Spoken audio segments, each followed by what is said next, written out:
Estou sem palavras para descrever essa punição dos que vão para o inferno. É chocante ou criativa demais. Muito parecida com a visão católica do inferno, o inferno islâmico chamado Jahannam está cheio de castigos interessantes para os pecadores. A maioria envolve as pessoas sendo incendiadas de alguma forma. Poderia ser a sua pele, seus lábios ou seu rosto, mas há um castigo especial que vale a pena mencionar. Se você for ruim o suficiente, você poderá ser subjugado e arrastado pela água, que também estará fervendo. Você também terá que usar sandálias especiais que cozinham o seu cérebro ao mesmo tempo. Além disso, escorpiões picariam você, sendo que o veneno duraria por 40 anos, o que na verdade parece ser um inconveniente muito leve quando seu cérebro já está fervendo em seu crânio. Pode-se definir inferno como lugar de punição consciente e eterna para os ímpios. Nas grandes religiões hinduísmo,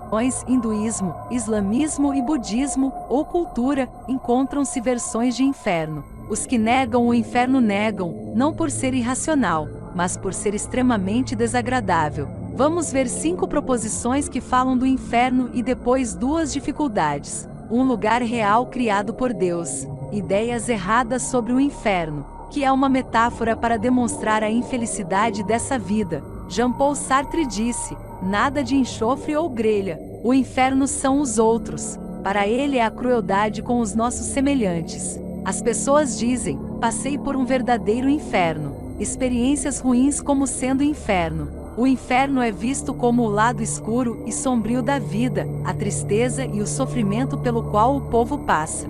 B. Ideias certas sobre o inferno. É um lugar real. Não é uma metáfora. Não é uma descrição de problemas pessoais. Não é um estado mental. É um lugar com ações espaciais. Ó rico e o Lázaro. Deus foi quem criou o inferno, porque foi Ele quem criou todas as coisas. Deus o trouxe à existência, foi sua ordem que preparou o fogo. Penas eternas, terríveis e justas. O inferno é um lugar de punição. Podemos identificar 3 tipos de punição. A punição corretiva, que visa fazer da pessoa uma pessoa melhor, sistema prisional. A punição preventiva, que visa impedir a pessoa de fazer algo errado, pais e filhos. Essas 2 a sociedade atual está disposta a aceitar e até mesmo a usar em determinados casos. A punição retributiva, que é uma punição infligida simplesmente como recompensa pelo mal praticado, por ser justo que os malfeitores sofram. Punição que assinala a aversão pelo erro e o compromisso com o que é certo. É considerada bárbara e imoral. Não parece coisa de pessoas civilizadas. É perturbadora. É assustadora. Talvez em seus corações seja que, uma vez abolindo esse tipo de punição de nossas mentes, Deus também irá abolir. O inferno não visa corrigir e nem prevenir as pessoas, somente puni-las por seus pecados. Cada um segundo as suas obras, uns mais e outros menos. A pena é maior para aqueles que nasceram em lar cristão e não assumem um compromisso real com Cristo. A Bíblia não nos diz como será essa pena, mas o fato é que será justa. O inferno é um lugar terrível.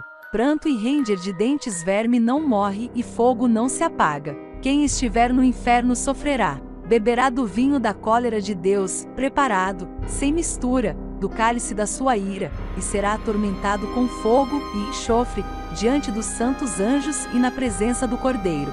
A fumaça do seu tormento sobe pelos séculos dos séculos, e não tem descanso algum, nem de dia nem de noite. A punição é eterna, o fogo é eterno. A comparação é simples. Assim como as alegrias do céu são eternas, os sofrimentos e tristezas do inferno serão eternas. O inferno foi feito para o diabo, seus anjos e os não salvos. O diabo estará no inferno, seus anjos também, para os não salvos. Aos covardes, aos incrédulos, aos abomináveis, aos assassinos, aos impuros, aos feiticeiros, aos idólatras e a todos os mentirosos. A parte que lhes cabe será no lago que arde com fogo e enxofre, a saber, a segunda morte. Essas pessoas são as declaradamente ímpias. Quando do céu se manifestar o Senhor Jesus com os anjos do seu poder, 8 em chama de fogo, tomando vingança contra os que não conhecem a Deus e contra os que não obedecem ao Evangelho de nosso Senhor Jesus. Essas pessoas são consideradas pessoas boas, íntegras, decentes, mas que não creram em Cristo ou obedeceram os seus mandamentos. Não podemos esquecer, só são livres do inferno aqueles que creem em Cristo. Em verdade vos digo, quem ouve a minha palavra e crê naquele que me enviou tem a vida eterna, não entra em juízo, mas passou da morte para a vida. O destino irrevogável de quem morre incrédulo. Na volta de Cristo, os corpos serão ressuscitados e as almas se unirão a eles novamente, mas as almas já estavam no céu ou no inferno. O rico e o Lázaro nos mostram que o corpo do rico está na sepultura, mas sua alma está agonizando no inferno. Ele está consciente de tudo o que está acontecendo. O Senhor sabe livrar da provação os piedosos e reservar, sob castigo, os injustos para o dia de juízo. 10 Especialmente aqueles que, seguindo a carne, andam em imundas paixões e menosprezam qualquer governo. Atrevidos, arrogantes, não temem difamar autoridades superiores. Não há uma segunda chance. Não há esperança futura para os que estão no inferno. Não adiante orar pelos mortos, eles estão longe do alcance de nossas orações. Nem mesmo Deus os ajudará. É por isso que o Evangelho é tão urgente. O inferno é governado por Deus. O inferno é governado por Deus. Só Ele pode mandar para o inferno. Ele mesmo preparou o inferno. Ele está presente no inferno em ira e juízo. O inferno não é governado pelo diabo. Ele é atormentado como todos os outros que estão lá. Entendendo tudo isso, não temos por que não falar do inferno. Um dia chegará o grande dia e o julgamento acontecerá a todos. Graças te damos, Senhor Deus, Todo-Poderoso, que és e que eras, porque assumiste o teu grande poder e passaste a reinar. Na verdade, as nações se enfureceram e chegou, porém, a tua ira, e o tempo determinado para serem julgados os mortos, para se dar o galardão aos teus servos, os profetas, aos santos e aos que temem-nos como aos grandes, e para destruíres os que destroem a terra.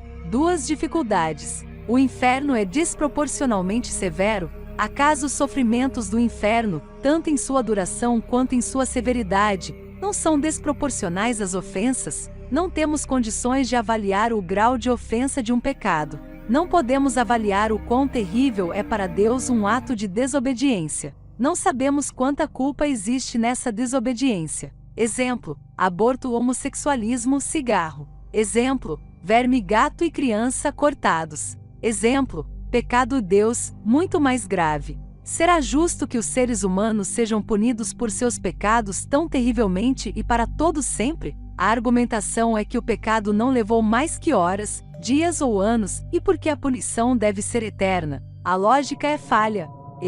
Matar alguém, alguns segundos, fraudar por 10 anos. A punição é eterna porque a falta foi contra um Deus que é eterno.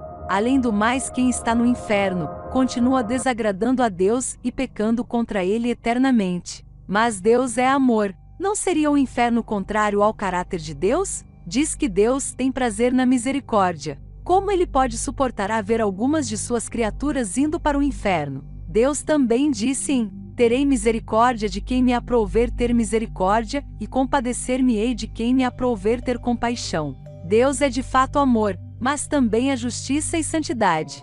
Por isso Ele não se relaciona com o pecado. Deus odeia o pecado.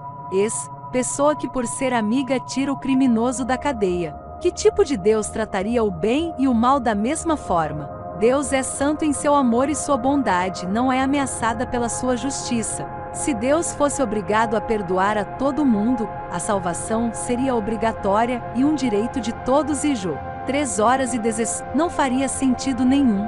A cruz é a maior prova de amor que Deus poderia dar aos homens. À luz da cruz, quem pode dizer que Deus não ama?